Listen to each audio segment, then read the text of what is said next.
Ces dernières années est apparue dans le discours public toute une réflexion sur une éventuelle crise de la masculinité.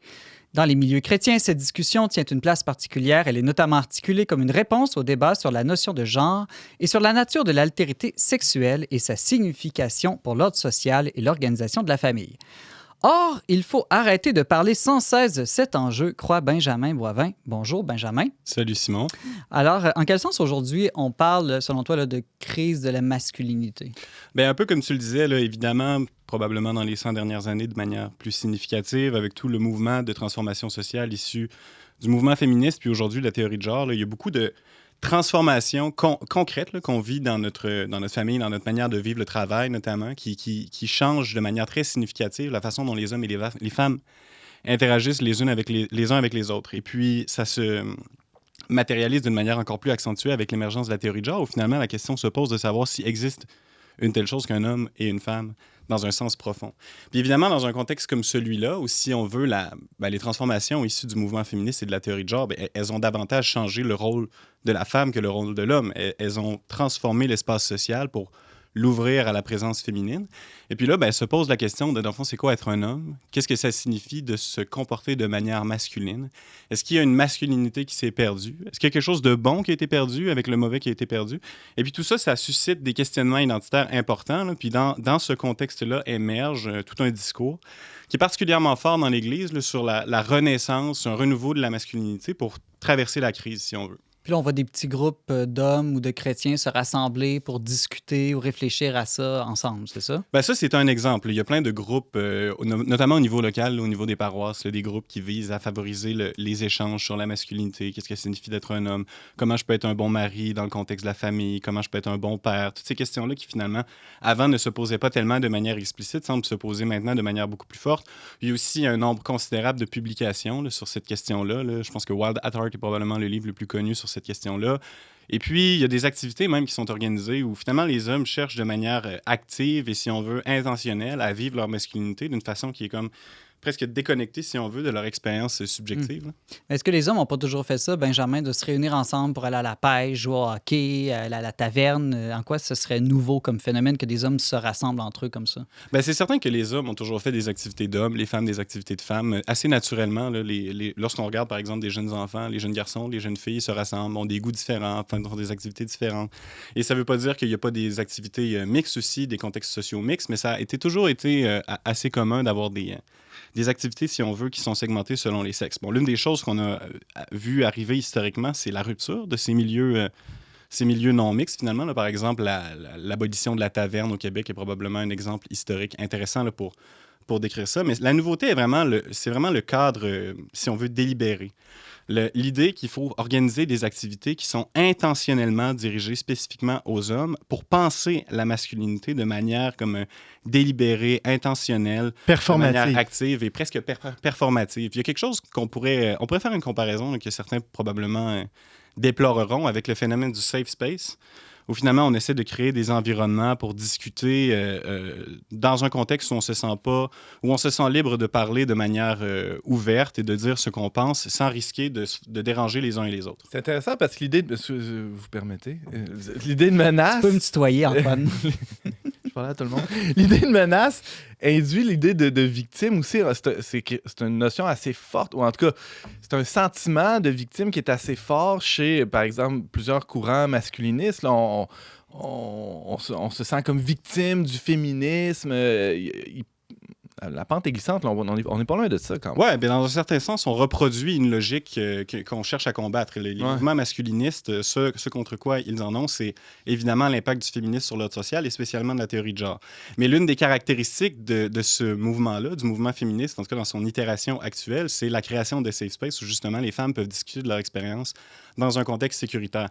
Puis c'est assez amusant, peut-être un peu ironique de voir des hommes faire la même chose parce que si on veut une compréhension qu'on pourrait dire stéréotypique ou caricaturale de la masculinité, c'est une compréhension qui est fondée sur la force, là, comme tu l'as décrit.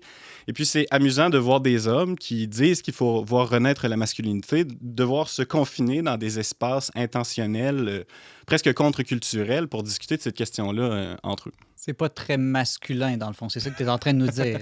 Ben, c'est ce que j'essaie de dire d'une façon plus ou moins directe.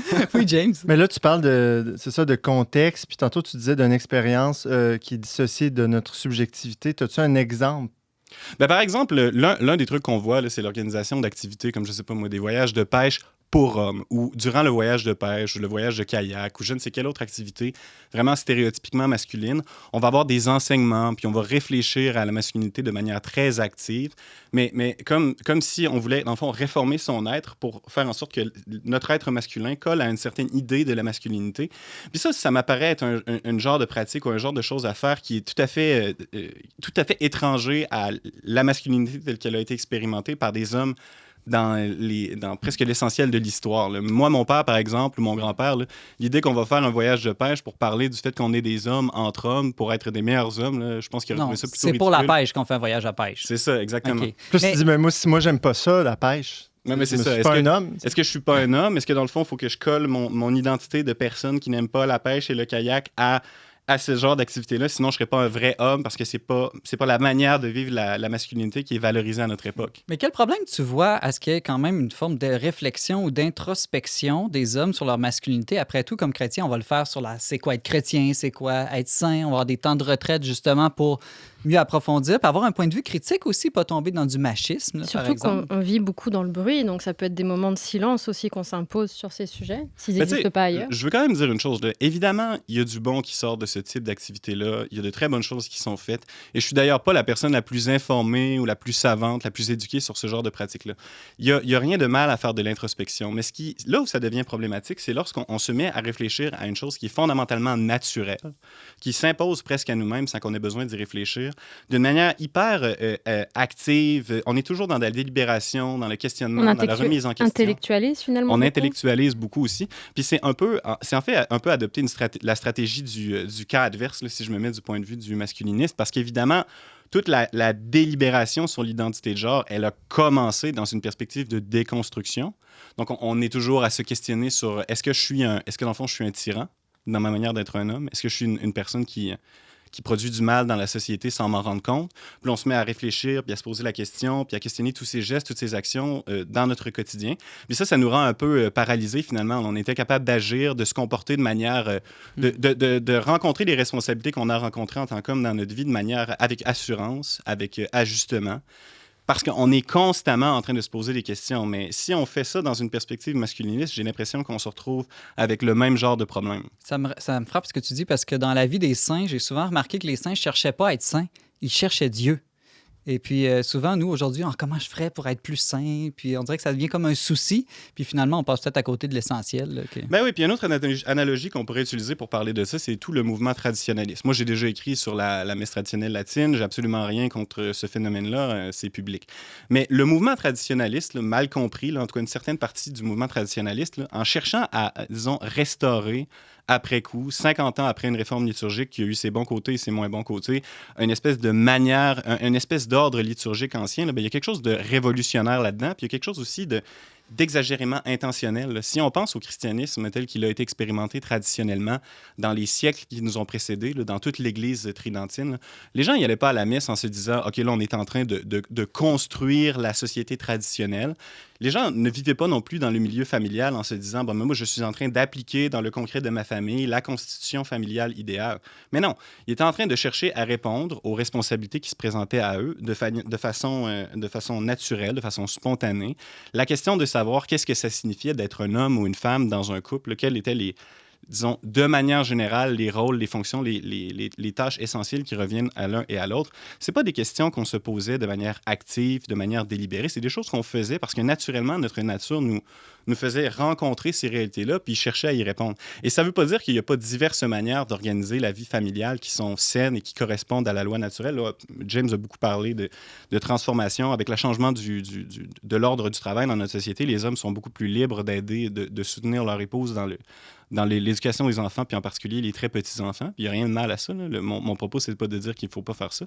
Mon propos, c'est de dire que ces choses-là, on les fait spontanément. Et comme tu dis, toi, tu le fais spontanément. Là. C'est pas parce que tu t'es dit « Ah, la manière ajustée d'être un homme à notre époque, c'est de changer les couches, mais d'une manière masculine. » Mais non, je change les couches parce que mon enfant a besoin de les changer, puis ma femme est en train d'allaiter. C'est juste un peu plus rude quand c'est toi que elle. Ben oui, les fesses sont un peu plus rouges peut-être après une couple de jours, mais qu'est-ce que tu veux, ça va. Antoine? Ah, faut essuyer. Ah. Ah ben là. Pas du papier brun, non? Non, c'est ça.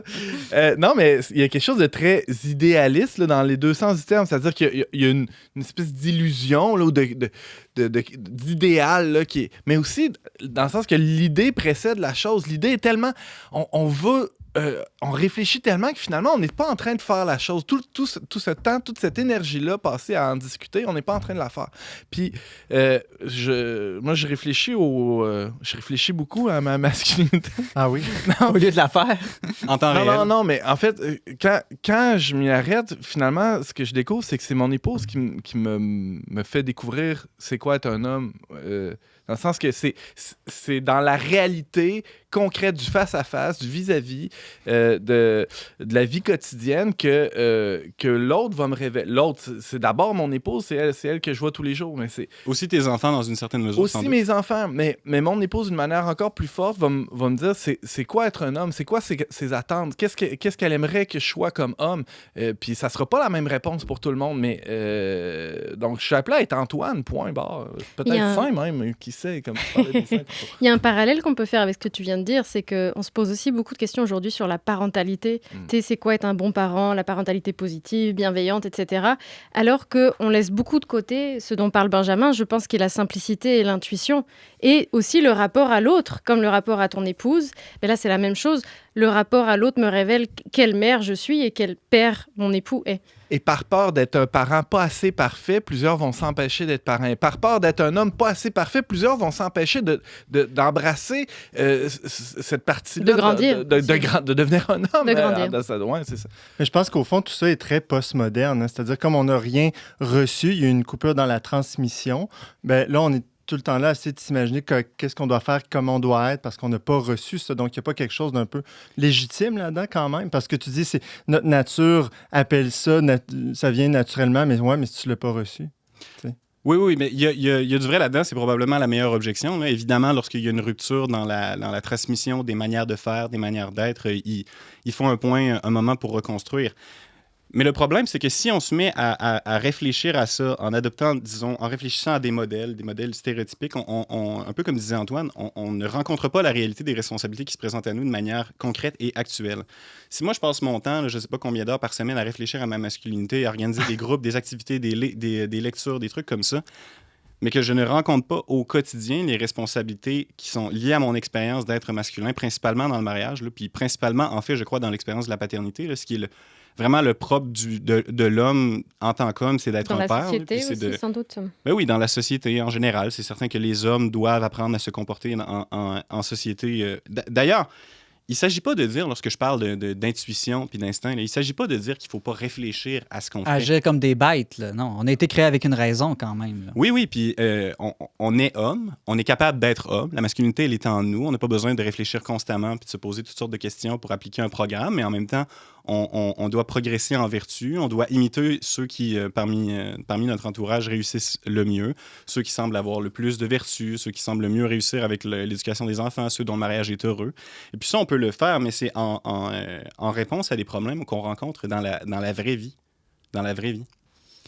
James? On parle beaucoup de paternité, de mariage, tout ça, mais je pense que pour les gens célibataires, ça s'exerce aussi tout ça dans une forme de don qu'on crée à travers les responsabilités, la communauté, le sacrifice, c'est pas juste pour les pères. C'est ça.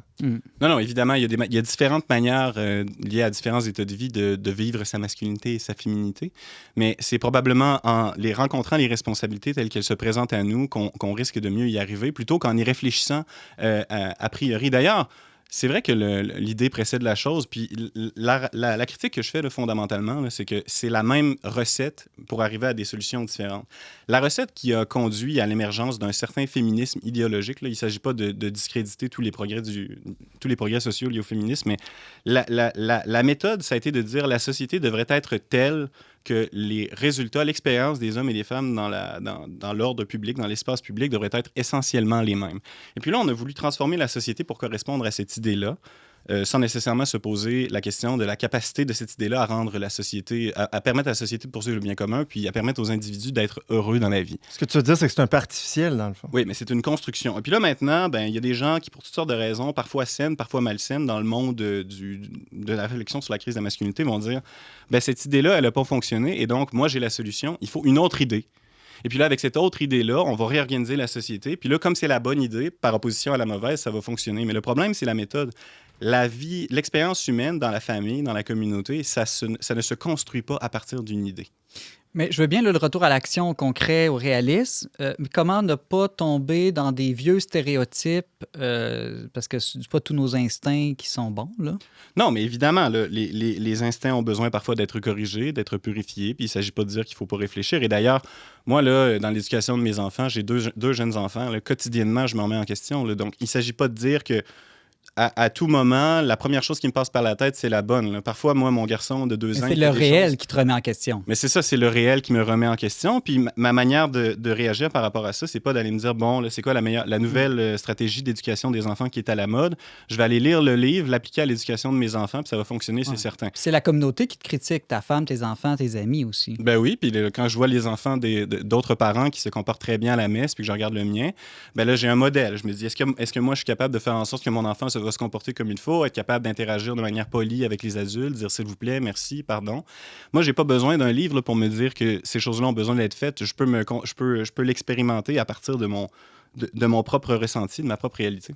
Rapidement, Ariane? Oui, mais finalement, c'est comme tu supprimes au final des étiquettes, des cadres qui peuvent aussi créer du doute finalement aussi sur notre masculinité ou féminité, dans le sens que si on ne rentre pas dans ces cadres ou dans ces étiquettes, ben, on peut se demander est-ce que je suis vraiment un homme, est-ce que je suis vraiment une femme, et finalement on n'agit plus, on n'est plus dans le réel, c'est tout le temps virtuel au final. Oui, c'est ça. Puis comme dit Antoine, s'il y a quelque chose qui est attendu de moi en tant qu'homme dans ma famille et que je ne fais pas, là, ben, il y a une personne, en l'occurrence ma femme, qui va me le faire sentir. Mm-hmm. S'il y a quelque chose que je fais en tant qu'éducateur par rapport à mes enfants ou en tant que modèle, hein, parce que je ne choisis pas d'être un modèle, je le suis. Pour le meilleur et pour le pire. Si mon enfant là, que je regarde, là, ben, il reflète l'image que je vois, elle me déplaît, là, ben, je sais à qui la faute. OK? Je n'ai pas besoin d'un idéal type pour me faire ressentir l'échec que je suis en train de subir et puis le succès que je veux aller rechercher. Bon, là, écoute, Benjamin, en t'écoutant parler, je me dis peut-être qu'on est mieux d'arrêter d'en parler puis on va passer à l'action. On va aller plutôt. vivre. Non, sans blague. Merci, c'est vraiment intéressant comme point de vue. Tu es responsable des publications du magazine Le Verbe. Merci beaucoup, Benjamin. Puis écrivez-nous si vous avez des réactions ou objections à ce que Benjamin vient de dire. À quoi, Ariane? Au NPDM, @le-verbe.com. Merci, Ariane.